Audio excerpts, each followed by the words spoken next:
Selon la Fédération marocaine de football, l'octroi de la formation toujours, donc il y a des subventions au club pour qu'ils fassent de la formation. Généralement, cet argent n'arrive pas au niveau du jeu. Donc généralement, les présidents du club, ils les distribuent avec les premières. Et avez-vous du moyen pour un petit peu vérifier où va cet argent? Oui, donc là, il y a une première étape qui a été faite, c'est que je suis dans une réflexion que l'on a eue avec le président qui vraiment travaille de façon très profonde pour le développement de notre football national. On lui a dit, écoutez, président, la somme financière que vous donnez au club, notamment pour les premières divisions, c'est 1,2 million dirhams. Pas tout ça, mais beaucoup d'entre eux l'avaient dit directement pour les premières et non pas pour les jeunes. Donc il a pris la décision, il a fait une note au président, que cette somme-là serait contrôlée par la fédération, elle ne sera pas distribuée au club. On va faire quoi? Il nous a demandé de trouver un préparateur physique, un directeur de la formation et du matériel pour les centres, payé par cette subvention-là. Donc ça veut dire que l'argent, et s'il restait un reliquat en fin de saison, il était donné au club pour payer les frais, etc., qui étaient liés à la formation. Moi, je dirais aujourd'hui, on a amorcé la pompe avec cette idée-là. Elle est à revoir un petit peu. Elle n'est pas totalement satisfaisante. Il faut donner le droit au club, comme j'ai dit tout à l'heure, la volonté de faire de la formation. Par contre, cet argent-là devra être contrôlé par la fédération. Comment? C'est se dire, on a des critères pour pouvoir récompenser les clubs qui travaillent bien. Dire, vous avez formé un joueur, c'est pas former un joueur, c'est lui faire signer son premier contrat professionnel dans le club. Ce joueur-là vient d'où? Est-ce qu'il est dans votre club depuis l'âge de 6 ans? Est-ce qu'il est l'âge de 13 ans, de 15 ans, de 18 ans? Selon l'âge où il a été pris en charge, il a une valeur supérieure. Par exemple, si le joueur, vous l'avez recruté à 18 ans, il a moins de valeur formative du club que le joueur qui a été pris à l'âge de 6 ans. D'accord? Donc, à chaque fois qu'il faut signer un contrat pro, il marque des points. Deuxième chose, est-ce que ce joueur à qui vous avez signé le premier contrat pro qui est jeune, comme Abdelari, par exemple, est-ce qu'il joue? À chaque fois qu'il joue dans l'équipe première, plus de 20 minutes, il marque des points pour son club. Combien de joueurs vous fournissez pour les différentes équipes nationales? Que ce soit de jeunes comme A, à chaque fois que ce soit une catégorie, il y a des points supplémentaires. Vous marquez des points. Quatrième critère, c'est la scolarité.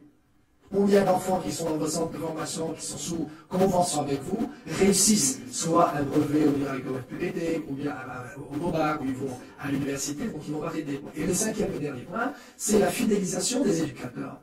Parce que vous l'avez dit tout à l'heure, c'est du long terme. Si vous prenez un entraîneur des minimes et qu'au bout d'un an, s'il n'y a pas de résultat avec les minimes, vous le virez, vous ne faites pas de la formation. C'est dans le temps. Donc tous les entraîneurs avec les jeunes qui sont dans le club plus de 3 ans, ils marquent des points. À partir de là, vous avez une simulation de points qui vous fait, vous avez 1,2 million, vous avez moins de 1,2 million, ou vous pouvez avoir plus de 1,2 million. Ça, c'est contrôler et inciter à l'excellence dans la formation. Avant, dernière question, M. Larguet. Cela fait 4 ans que vous occupez le poste de directeur technique national, vous avez formé pas mal de joueurs, mais on constate toujours que les équipes nationales de toutes catégories font toujours appel aux joueurs marocains formés à l'étranger. C'est un peu une contradiction. Si vous suivez l'actualité, vous suivez les effectifs, vous verrez par exemple que l'équipe nationale qui a gagné la médaille d'or des Jeux de la francophonie en Côte d'Ivoire, sur les 20 joueurs, 17 locaux. 17 locaux. Avec lesquels on travaille pendant 2 ans. L'équipe nationale qui est allée gagner la médaille d'or des Jeux africains de la jeunesse. Sur les 20 joueurs, il y avait 2 d'Europe, 18 locaux. Et ces fameux locaux, c'était les enfants avec lesquels on avait commencé avec les ligues. Notre première année, on était à la direction technique nationale, on a fait une opération du développement du football à neuf, avec une compétition de toutes les ligues qui sont venues avec 2 équipes à Agadir. Et une équipe qui a gagné, c'est elle qui a représenté le Maroc à la Donald Cup. Ils ont gagné la Donald Cup. C'est eux, 3 ans après, qu'on a retrouvé en Algérie. Sur ces joueurs-là, qui sont à peine 2003, il y en a 3 d'entre eux qui figurent dans la type des moins de 17 ans, qui est allé gagner avec Jamal Slami en Tunisie, leur ticket pour la Coupe d'Afrique. Et dans cette équipe-là, il y a 5 joueurs de l'extérieur sur les 23. Ça veut dire qu'aujourd'hui, le travail qu'on est en train de faire localement, il est en train de donner ses fruits, qui n'exclut pas de joueurs marocains de l'étranger, parce qu'eux aussi ont leur place. Et les parents et les jeunes qu'on a rencontrés, et aussi leur club, quand on a fait la première et deuxième année, la tournée en Europe, on a dit aux parents que seuls ceux qui ont des qualités supérieures aux gamins qui sont ici localement pourront avoir une place avec l'équipe nationale. C'est ce qu'on fait. On l'a fait avec Hakimi, regarde Hakimi Sekfi aujourd'hui, qui a convaincu après un garçon comme Harith, qui devait venir avec une équipe de vrai, qui est arrivé un peu plus tard, il a fait des apparitions avec l'équipe A. Vous avez un Mazraoui qui a choisi l'équipe du Maroc alors qu'il a. C'est ce type de joueurs que l'on souhaite. Des garçons qui sont opérationnels rapidement, qui sont des top niveaux, et des garçons dont on n'a pas les qualités ici. D'accord. Donc aujourd'hui, en toute honnêteté, c'est pas pour justifier la valeur de quoi que ce soit, c'est que le joueur local est en train de monter en puissance, parce que aussi, il ne faut pas se leurrer, si vous n'avez pas de formation dans votre pays, eh bien, vous serez tenté d'aller chercher des joueurs à l'extérieur. C'est ce qu'a fait l'équipe nationale A, c'est ce qu'a fait à l'époque l'équipe nationale des moins de 20, des moins de 23, etc. Mais aujourd'hui, la tendance est en train de s'inverser parce qu'il y a un travail de fou qui est fait localement. Vous pensez que l'on atteindra les mêmes proportions en équipe A dans combien de temps, en fait? Parce que pour l'instant, c'est. Non, honnêtement, honnêtement, on ne peut pas faire de procès pour l'équipe nationale. C'est tout simplement parce que les joueurs, pour moi, les joueurs qui sont susceptibles d'être des noyaux durs de l'équipe nationale A, c'est nos fameuses générations, je dirais 97, encore plus les 2002, ceux qu'on a les 2001, 2002. Eux, mon l'âge de l'équipe nationale, le potentiel de l'équipe nationale, que dans 3 ans, 4 ans. C'était des joueurs aujourd'hui qui sont encore jeunes, c'était moins de 17 ans, donc donnez-leur le temps dans 3 ans, 4 ans, ils vont y être, parce que je vous assure, vous avez par exemple un garçon comme Menah qui est jeune, qui est 2003, qui est à latéral gauche, il y a tous les clubs européens qui sont dessus, on a un autre joueur au milieu de terrain qui est exceptionnel, c'est c'est Mohamed Amin Saher qui vient de Fès, qui est à l'académie et qui aujourd'hui est un pilier de l'équipe nationale des U17 alors qu'il n'est que 2003 dans une équipe de 2002, donc ces joueurs-là, je peux vous assurer que petit à petit ils vont venir. Parce qu'aujourd'hui, le joueur qui a 20 ans, 21 ans, 22 ans, je peux vous garantir qu'on fait un petit peu du rattrapage avec ces joueurs qui ont du talent, qui ont du potentiel, et on fait du rattrapage. Pourquoi? Parce qu'ils n'ont pas subi une réelle formation depuis l'âge de 6 ans, au niveau de l'école de foot jusqu'à 13 ans, après formation de 13 à 15 ans. Ils ont été récupérés à l'âge de 15 ans, mais à 15 ans, on commence à passer selon de la formation. C'est quand vous dites à un enfant, tu vas passer le bac sans être passé par le collège et le primaire. Ou bien vous dites à un gamin, vous allez faire le brevet sans peut-être passer par le primaire. Donc il y a un problème. Aujourd'hui, le football, c'est comme à l'école. Plus vous commencez tôt l'activité, plus vous avez des chances d'en faire votre métier demain. Pour les meilleurs, bien sûr. Est-ce que vous comprenez, M. Larguette, le fait qu'aujourd'hui, le président de la Fédération veut faire l'audit de votre travail juste au bout de 4 ans? Non, pour moi, ça ne me choque pas. Ça ne me choque pas. D'abord, la Fédération avait son droit de me recruter en tant que BPM. Elle a le droit de recruter un cabinet d'audit. C'est aussi pas un problème. Moi, personnellement, j'ai déjà fait mon bilan des 4 années qui est prêt. J'attends juste que le cabinet d'audit puisse remettre son travail à la Fédération. Donc, votre bilan à vous, il est positif. Mon bilan, je ne dis pas qu'il est positif. Aujourd'hui, moi, je dis que d'où on est parti, ce qu'on a construit, pour moi, il y a 60 000, je me mouille, il y a 75% positif, il y a 30% de choses à changer. On a besoin de passer aujourd'hui un cap. C'est comme je vous disais tout à l'heure, la maison, pour moi, les fondations, les murs sont construits. Maintenant, il va falloir,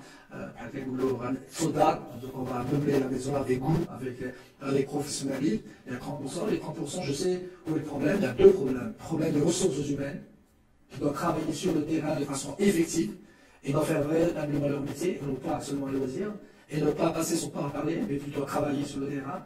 Quand on dit travailler sur le terrain, c'est même quand vous êtes dans le bureau, vous devez archiver, vous devez préparer vos séances, vous devez vraiment être pro. Un travail d'éducateur, de formateur, de responsable de la formation, de responsable, de directeur technique national, c'est de 8h du matin jusqu'à 8h du soir. C'est pas dans les cafés, c'est pas dans le quartier, c'est sur le terrain. D'accord? Bon, pour moi, il y a les ressources humaines. Et le deuxième point, il a été signalé tout à l'heure, c'est le dirigeant.